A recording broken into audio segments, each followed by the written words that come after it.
Get it? It's not very funny, is it? I have no good jokes. In fact, my children used to say, when I was a pastor, they would say, "Do you have to have corny jokes to be a pastor?" I think it's a requirement. 277. All right, we are at the book of Nahum. How many of you have read the book of Nahum in your personal devotions lately? Have you really? Read it today. Amazing. That's amazing. Now, why did you choose that today?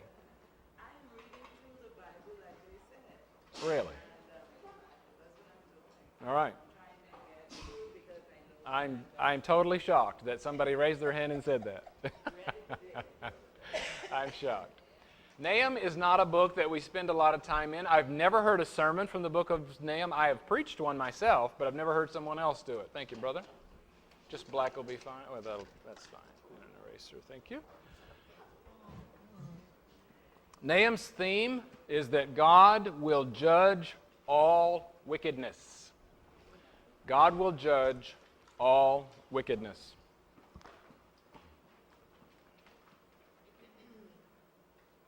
God will judge all wickedness.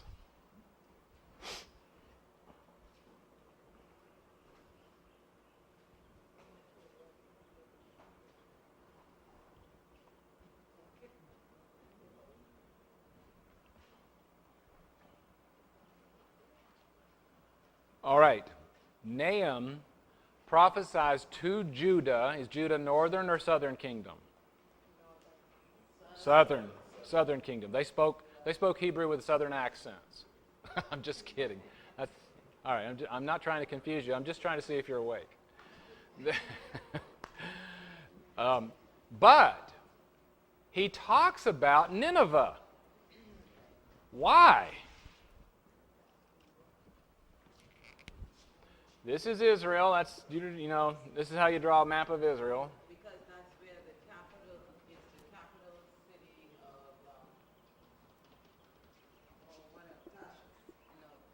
it's the Assyrian capital. Yes. The Assyrian Empire, way up here in the north, and you know where present-day Damascus, or Syria is? That was part of the Assyrian Empire, and so Nineveh was up here. Nineveh was near where Damascus is currently. This was the capital of the Assyrian Empire, and Nahum preaches against this city, against Nineveh. Where else have you heard about Nineveh?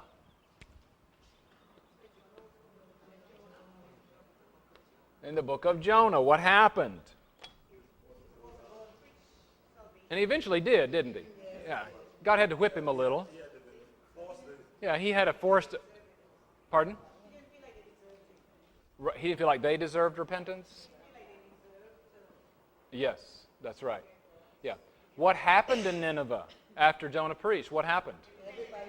They repented and there was a great revival, wasn't there? Well, apparently it didn't last very long. It was a short-lived revival.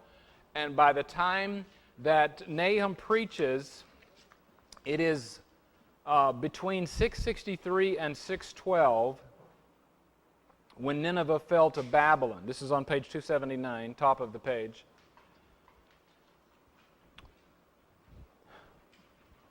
It was just before the fall of Nineveh to Babylon. So it was somewhere in between those two dates there at the first sentence, 663 and 612. It was a message of consolation to Judah and in the face of her impending destruction at the hands of Babylon, that God would judge the enemies of Judah. That's important. That God would judge the enemies of Judah. Why is that important? Because do you remember the covenant to Abraham? God says, I will bless you. I will make your name great. I will make of you a great nation. I will bless those who bless you, and what? Curse those who curse you. So here is Here is an empire that is about to curse the people of God, and God sends a man to preach against that empire. God is keeping his promise, isn't he? Look at back in 277. This is a breakdown of the book. Chapter 1, God's wrath described, God's wrath displayed in chapter 2, and God's wrath defended. I love that little oval there, 2/3 of the way down. Take comfort, Judah, God will not leave Nineveh unpunished.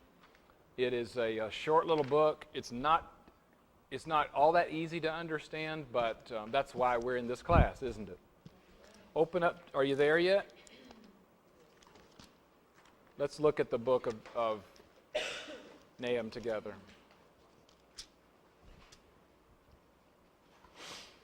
Again, the introduction to the book in your NIV Study Bible will really help you. In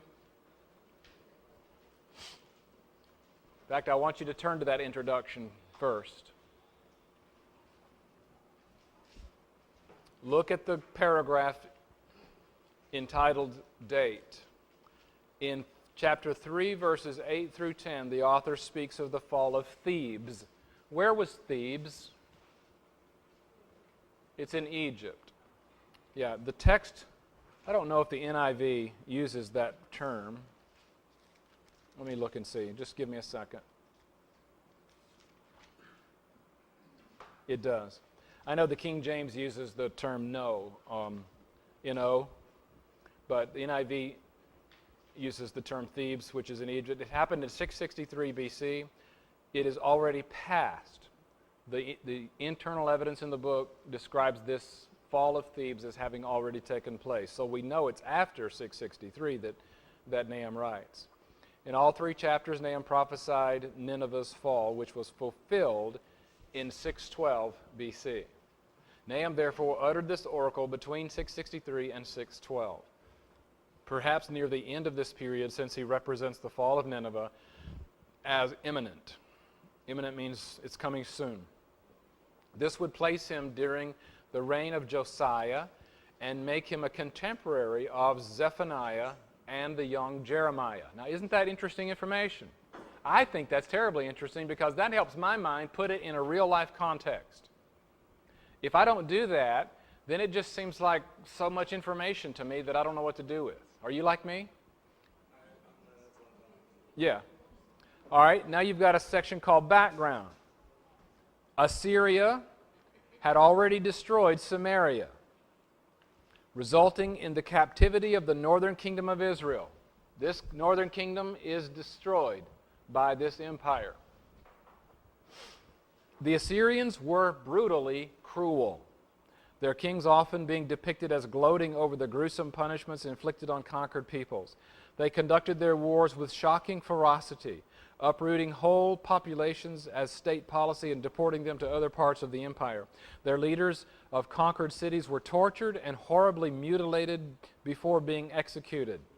No wonder the dread of Assyria fell on all her neighbors. About 700 BC, King Sennacherib made Nineveh the capital of the Assyrian Empire, and it remained the capital until it was destroyed in 612. Jonah had announced its destruction earlier, but the people put on at least a show of repentance, and the destruction was temporarily averted. Not long after that, however, Nineveh reverted to its extreme wickedness, cruelty, and pride. The brutality reached its peak under Ashurbanipal,